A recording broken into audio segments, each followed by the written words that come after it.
चलिए स्टार्ट करते हैं आज हमारा चैप्टर नंबर 2।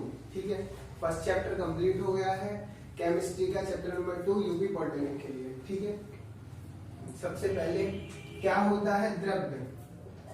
द्रव्य का मतलब होता है ऐसी कोई चीज जो स्थान भी घेरती है और जिसमें अपना उसका भार भी होता है। तो लिख लेते हैं हम द्रव्य क्या होता है।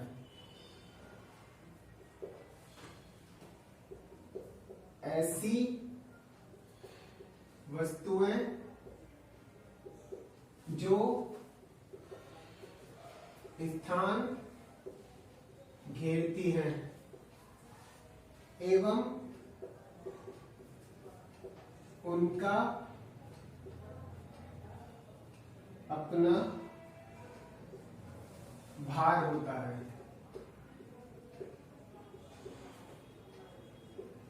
द्रव्य कहलाते हैं। ठीक है, आई होप समझ में आ गया होगा कि ऐसी वस्तुएं जो जिनका अपना भार होता है और वो स्थान भी घेरती हैं वो क्या कहलाती हैं? द्रव्य। अच्छा, द्रव्य का मतलब होता है कि अगर ऐसी वस्तु जो स्थान भी घेरेगी और अपना भी भार होगा। अब भार क्या होता है और स्थान क्या होता है वो भी समझ लेते हैं थोड़ा सा। स्थान का मतलब होता है जैसे आपने पानी को फैला दिया, ठीक है, अब पानी उस स्थान को घेर लेगा तो वो क्या है, हो जाएगा हमारा स्थान को घेरना। ठीक है, अब स्थान की बातें हो गई, अब थोड़ी सी भार की बातें कर लेते हैं। ठीक है, भार क्या होता है हमारा। अब भार क्या होता है, हम बोलते हैं इसे वेट। भार को जब भी हम डिफाइन करते हैं तब हम ये समझते हैं कि भार क्या होता है, ये पृथ्वी अपनी ओर किसी वस्तु को आकर्षित करती है, जिस बल से आकर्षित करती है वो कहलाता है हमारा भार। ठीक है, कहने का तात्पर्य यह है कि हर एक वस्तु को जब हम ऊपर की ओर उछालते हैं तो वस्तु अपने आप किसी बल से नीचे की ओर आती है, वही बल कहलाता है हमारा भार। ठीक है, अब भार में अगर बल लगाया जा रहा है तो बल की डेफिनेशन होती है मास इनटू एक्सेलरेशन। ठीक है, अब मास इनटू एक्सेलरेशन होता है और ग्रेविटी से खींचा जाता है पृथ्वी को, तो W इज इक्वल टू हो जाएगा मास इनटू ग्रेविटी। समझ में आ गई बात। तो अभी भी क्या समझा हमने, जिस बल से पृथ्वी अपने वस्तु को खींचती है वो बल कहलाता है हमारा भार।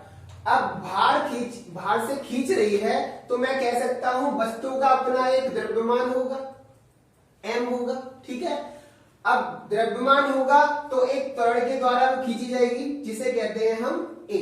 ठीक है, तो W इज इक्वल टू हो जाएगा मास इनटू ग्रेविटी, मतलब गुरुत्वीय त्वरण। यहां m क्या है, वस्तु का द्रव्यमान, और g क्या है, गुरुत्वीय त्वरण।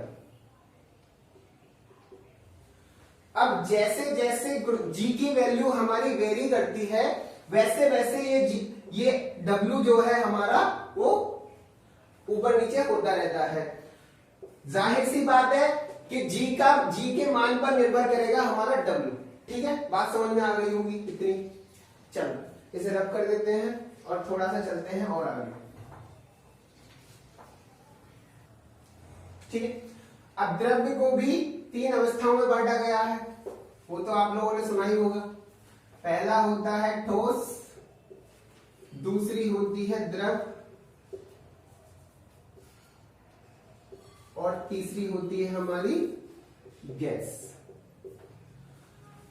अब सभी बच्चे हाई स्कूल तो पढ़कर आए होंगे, 9th भी पढ़ी होगी सभी ने। ठीक है, तो हमने बस एक ही चीज को रेड रखा है कि जिसका आकार और आयतन निश्चित होता है वो ठोस होता है, जिसका आयतन निश्चित नहीं होता वो द्रव होता है, और जिसके दोनों ही निश्चित नहीं होते वो क्या कहलाता है, गैस अवस्था। ठीक है, इतनी बात तो हमने आज तक पढ़ी है, बट फर्दर क्या होता है कि हमने अभी तक समझा नहीं है कि रटना समझा है बस कि ठोस क्या है, द्रव क्या है और गैस क्या है। तो उस अवस्था में हमने एक चीज तो सुना है कि इसके जो अणु होते हैं वो बहुत पास पास होते हैं। अब अणु जो पास पास होंगे तो एक दूसरे से बंधे हुए होंगे। अब बंधे हुए होंगे तो वो एक दूसरे से दूर नहीं जा पाएंगे। तो मैं क्या कह दूंगा कि अणु अगर पास पास है तो वो क्या है, ठोस है। ठीक है, अब ठोस के तो एग्जाम्पल हम जानते ही हैं, लकड़ी हो जाएगा। लकड़ी का हमने टुकड़ा देखा है, वो एक जैसे शेप का होता है, या वो रेक्टेंगल होगा या वो स्क्वायर होगा या वो क्यूब होगा। ठीक है, अब ठोस का जो आकार और आयतन निश्चित होता है, इससे हमें ये समझ में आ जाती है, और इसके अणु पास पास होते हैं। इतनी बात समझ में आ गई होगी। ठीक है, चलो लिख लेते हैं। आकार व आयतन निश्चित होते हैं।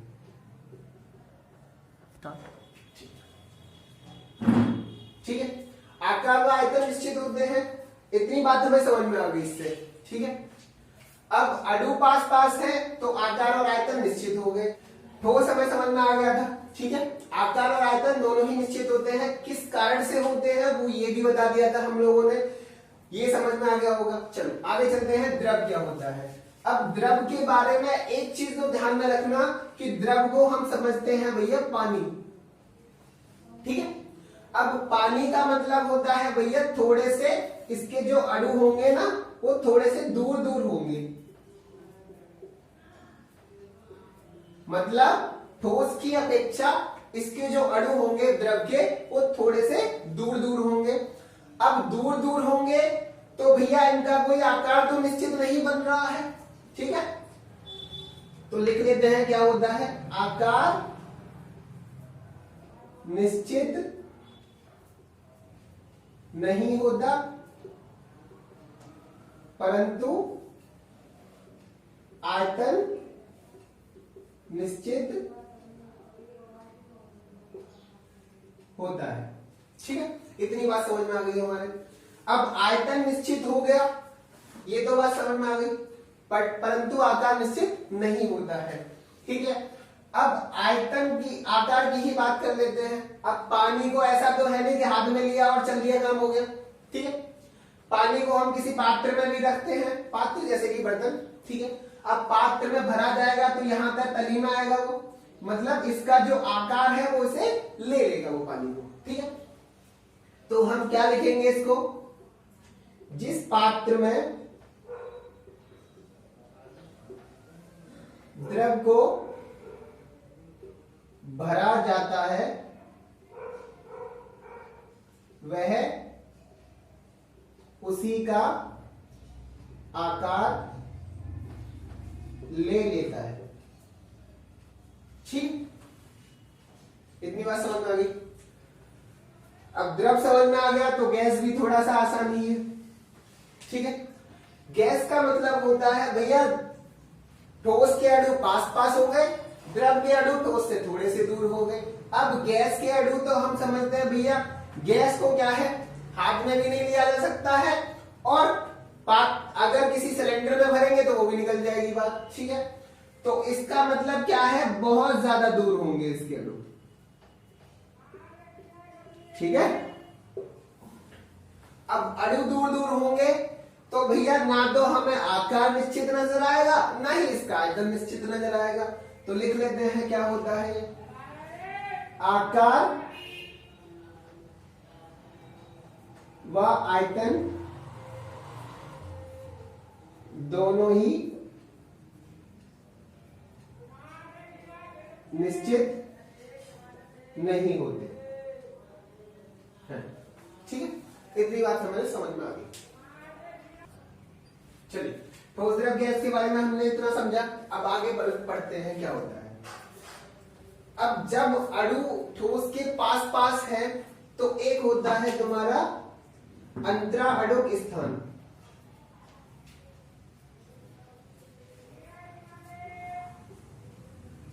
अब ये अंतराअणुक स्थान क्या होता है, जैसा कि हमें नाम से प्रतीत हो रहा है, अंतराअणुक स्थान। अंतरा का मतलब होता है अंतर, अणुक का मतलब अणु, अणुओं में। ठीक है, मतलब अणुओं के बीच में अंतर का स्थान।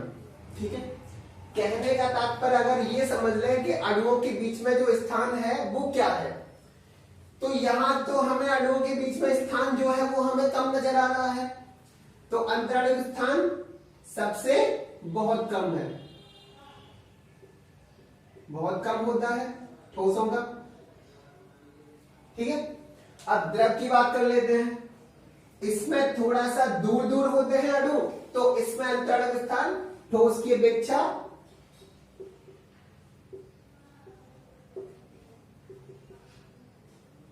अंतराणु स्थान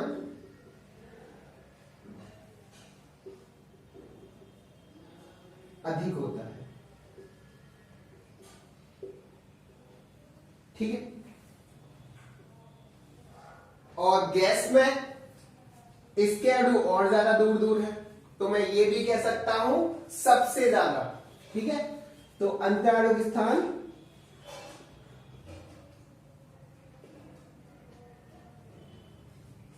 बहुत अधिक।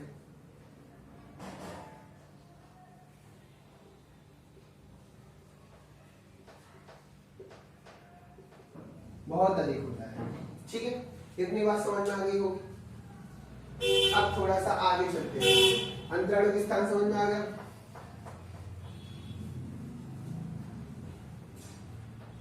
अब एक और पॉइंट होता है हमारा अंतराणुक आकर्षण बल।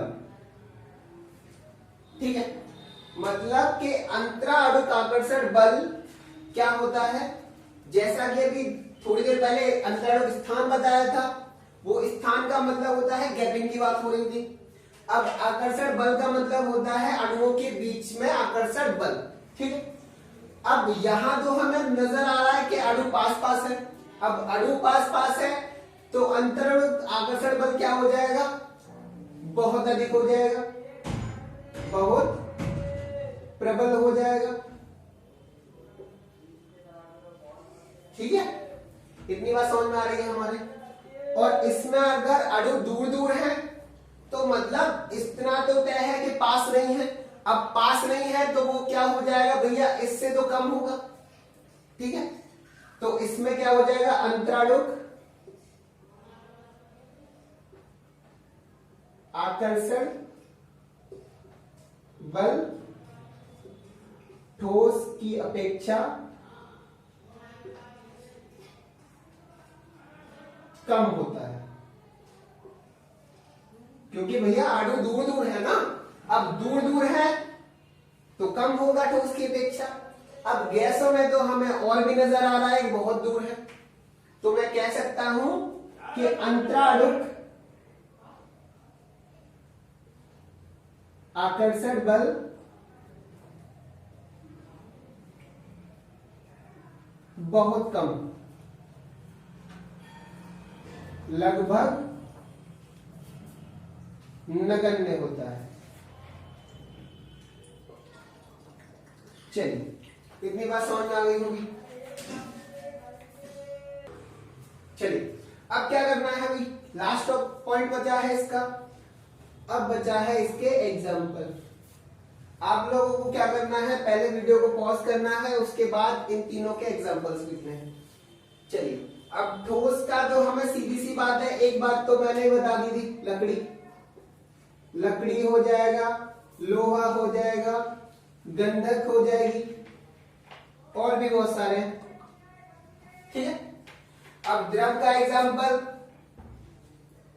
जैसा कि द्रव मतलब पानी, दूध को भी हम बोल देते हैं। ठीक है, ग्लिसरीन भी हो जाता है, पेट्रोल भी हो जाता है, और डीजल भी हो जाएगा, और भी बहुत सारे हैं। ठीक है, चल गैस की बात कर लेते हैं। अब गैस तो भैया सभी ने देख पड़ी होगी, ऑक्सीजन हो जाएगी, नाइट्रोजन हो जाएगी, और मैनी मोर है, मतलब बहुत सारी। ठीक है, चलिए अब द्रव की 3 अवस्थाएं हम लोगों ने पढ़ी। मुख्यतः तो 3 ही अवस्थाएं होती हैं, लेकिन नॉर्मली 5 होती है वो, किंतु आपके कोर्स में नहीं है तो इस वजह से हम लोगों ने उसे नहीं कराया। चलिए नाम बता दे रहा हूं, होती क्या है। चौथी होती है हमारी प्लाज्मा,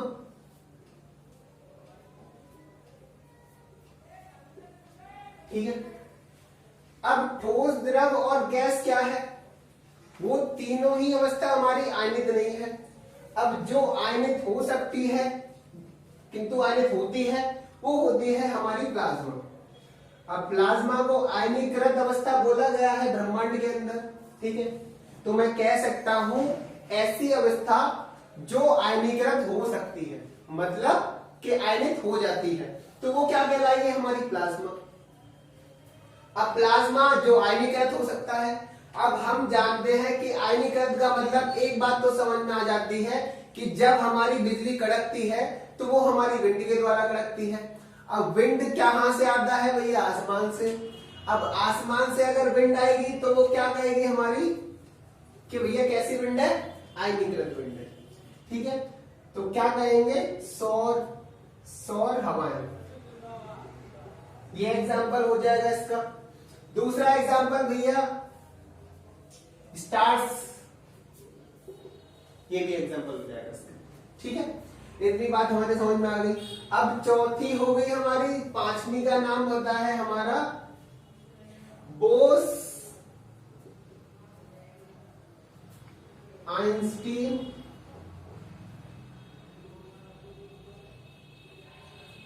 कंडेंसेट, ठीक है।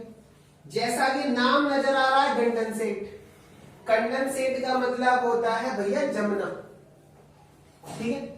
अब जमने से हमें समझ में आ जाती है कि ऐसी अवस्था जो जमने में इस्तेमाल हो जाए।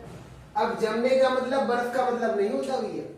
अब बर्फ कैसी भी अवस्था में जम सकती है, पानी नहीं जम सकता, पानी जम सकता है लेकिन और भी चीजें जम जाती हैं। तो जो चीजें जमने में इस्तेमाल होती हैं वो चौथी 5वीं अवस्था हमारी हो जाती है आइंस्टीन, ठीक है। यहां तक हम लोगों ने कवर करा कि द्रव की 3 अवस्थाएं होती हैं मुख्यतः, लेकिन 5 होती हैं, क्योंकि हमारे आपके कोर्स में नहीं है तो हमने केवल एग्जाम्पल को कवर अप किया है यहाँ पर, ठीक है। चलिए